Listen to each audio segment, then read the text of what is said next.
The next morning, we set off down the valley towards Sar. It was around this time we realized there had been a miscommunication. Wali and Nabi understood that after Mazenullah we would descend and hire a car to bring us to Fairy Meadows. My plan was to walk there, over 2 more high passes. It seems something was lost in translation.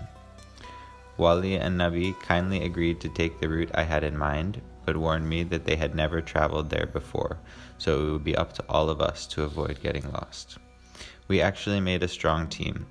All 3 of us were good hikers and good at following a trail.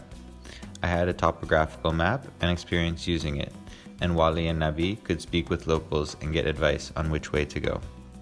While we did end up taking a few detours, we made it to Sar that night as planned, the largest settlement we would pass through on the trek.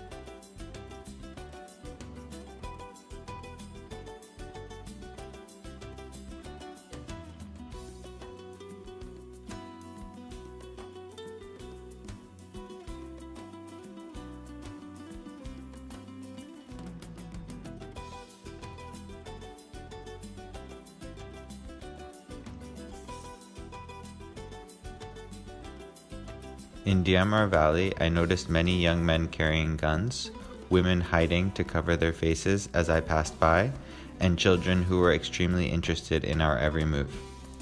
But everyone I spoke to was kind, and farmers were happy to part with some fresh vegetables in exchange for some rupees.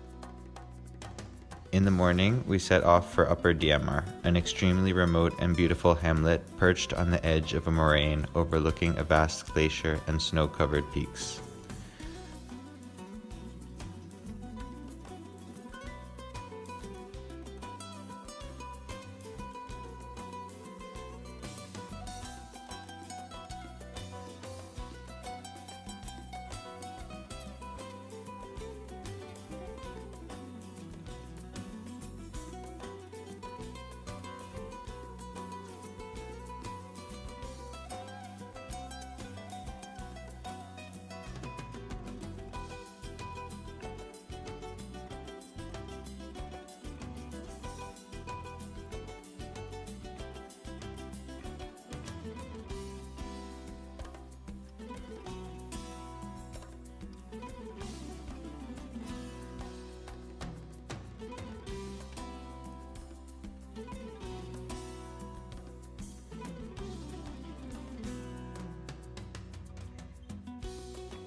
Two young men living there eagerly pointed us in the right direction, and we set off to find a campsite en route to the next pass.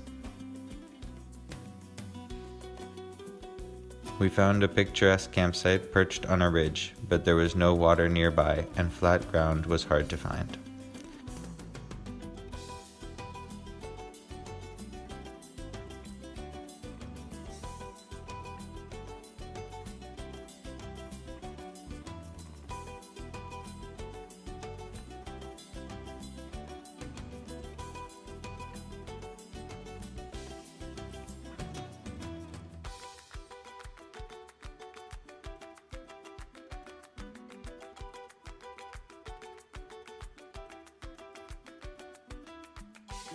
The next morning was cloudy and rainy, but we pressed on and managed to find our way to the pass and down into the next valley.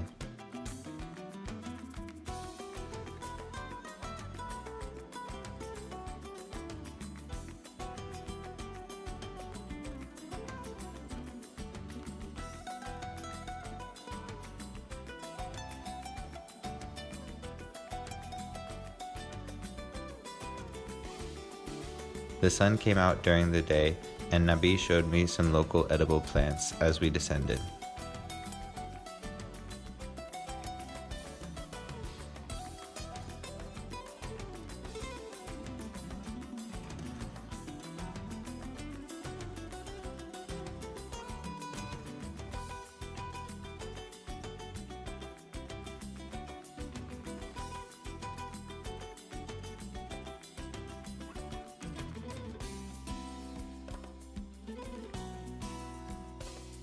Just as we were setting up camp, a strong hail began to fall, but a few minutes later the clouds cleared and we were treated to a magical sunset.